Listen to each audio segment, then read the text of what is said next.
Hello बच्चों, let's read the question. An electron, a proton and an alpha particle having the same kinetic energy are moving in circular orbit of radii Re, Rp, R alpha respectively in a uniform magnetic field B. The relation between Re, Rp, R alpha is, here we have given 4 options.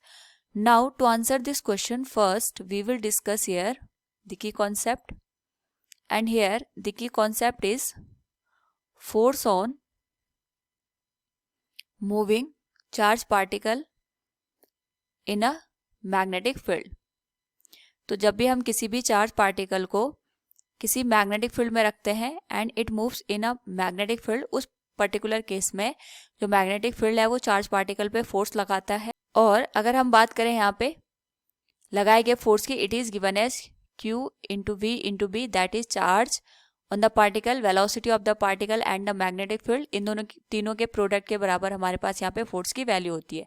तो जब हमारे पास velocity और magnetic field एक दूसरे के perpendicular होते हैं, उस पर्टिकुलर केस में जो हमारे पास पाथ बनता है वो सर्कुलर बनता है. सपोज ये पार्टिकल है हमारे पास, ये सर्कुलर ऑर्बिट में इस तरीके से घूम रहा है और यहाँ पे हमने मैग्नेटिक फील्ड को रखा है. तो अगर मैग्नेटिक फील्ड और वेलोसिटी एक दूसरे के परपेंडिकुलर होते हैं, उस केस में सर्कुलर ऑर्बिट का फॉर्मेशन होता है. और हमें पता है कि जब भी कोई पार्टिकल सर्कुलर पाथ में यहाँ पे घूमेगा, उस केस में इस पे सेंट्रीपिटल फोर्स लगेगा. And we know that the value of centripetal force, अगर हम यहाँ पे जो रेडियस है उसको r कंसिडर कर रहे हैं, तो we can write centripetal force on particle moving इन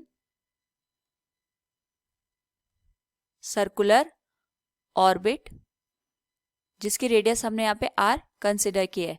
तो ये हो जाएगा हमारे पास सेंट्रीपिटल फोर्स की value, that will B mv square divided by r. ये हो जाएगा इक्वेशन नंबर फर्स्ट. नाउ यहाँ पे वी नो दैट जो सेंट्रीपिटल फोर्स होता है it is produced by the another force. और इस केस में जो ये सेंट्रीपिटल फोर्स है ये हमें प्रोड्यूस हो रहा है by the force of the magnetic field on the moving charge particle, जिसको हम यहाँ पे FB से दिखा सकते हैं. और यहाँ पे FB की जो वैल्यू होगी it will be Q into V into B, और FC की वैल्यू हम इक्वेशन फर्स्ट से यहाँ पुट कर सकते हैं. ये हो जाएगा हमारे पास M into V square divided by R equals Q into V into B के बराबर. V से V कैंसिल हो जाएगा. तो जो रेडियस की वैल्यू है it will B mv by QB, that is mass into velocity divided by charge into magnetic field. तो M इंटू V हमारे पास यहाँ पे मोमेंटम के बराबर होता है. सो हम इसको P से रिप्लेस कर सकते हैं यहाँ पे, डिवाइडेड बाय QB. जो क्वेश्चन में हमें यहाँ पे मेंशन है कि जो भी चार्ज पार्टिकल हमारे पास दे रखे हैं इनकी जो काइनेटिक एनर्जी है वो सेम है. तो जो हमारे पास यहाँ पे रेडियस का एक्सप्रेशन निकल के आया है, उस केस में हम यहाँ पे मोमेंटम को चेंज कर सकते हैं काइनेटिक एनर्जी के साथ, क्योंकि दोनों का रिलेशन हम यहाँ पे स्टैब्लिश कर सकते हैं. So we know that momentum is equal to square root of 2 into mass of the particle multiplied with kinetic energy. तो अगर हम ये एक्सप्रेशन रेडियस के एक्सप्रेशन में पुट कर दें तो रेडियस की वैल्यू हो जाएगी m इंटू वी को रिप्लेस कर दिया हमने 2 into M into K with square root divided by Q into B के. नाउ यहाँ पे जो मैग्नेटिक फील्ड B है और जो हमारे पास यहाँ पे काइनेटिक एनर्जी K है, ये तो हर पार्टिकल के लिए सेम आएगा. सो सबसे पहले हम यहाँ पे इलेक्ट्रॉन एंड प्रोटॉन की रेडियस का कंपैरिजन करते हैं कि दोनों के लिए जो रेडियस है वो किस तरीके से वेरी करेगी. तो जो रेडियस ऑफ इलेक्ट्रॉन निकल के आएगा that will be square root of 2 into mass of electron multiplied with kinetic energy divided by charge on electron multiplied with magnetic field B.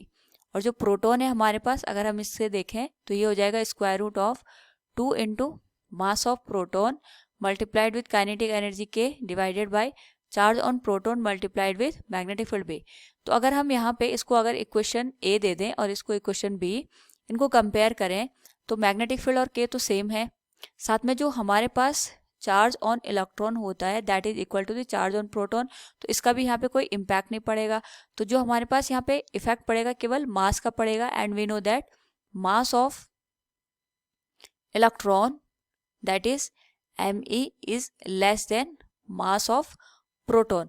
तो हमारे पास यहाँ पे अगर हम कंपेयर करें प्रोटॉन और इलेक्ट्रॉन के मासेस के बेसिस पे, तो जो रेडियस निकल के आएगी हमारे पास वो प्रोटॉन के लिए ज़्यादा होगी as compare to the electron, क्योंकि जो यहाँ पे रेडियस है that is directly proportional to the mass. तो ये हमारे पास पहली एक्सप्रेशन निकल के आ गई, जिससे हमें ये पता चला कि प्रोटॉन का जो रेडियस बनेगा it will be larger as compare to the electron. Now अगर हम कंपेयर करें for alpha particle, alpha particle की रेडियस किस तरीके से चेंज होगी यहाँ पे, तो we can write R alpha equals square root of mass of alpha particle multiplied with kinetic energy multiplied with 2 divided by charge on the alpha particle q alpha multiplied with magnetic field B।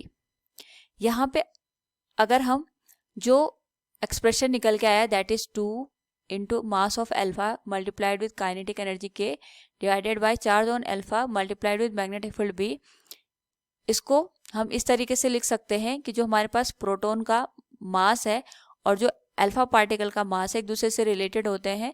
तो जो alpha का मास होता है ये 4 times होता है proton के मास के, और साथ में जो चार्ज होता है अल्फा पार्टिकल पे it is 2 time of the charge on the proton.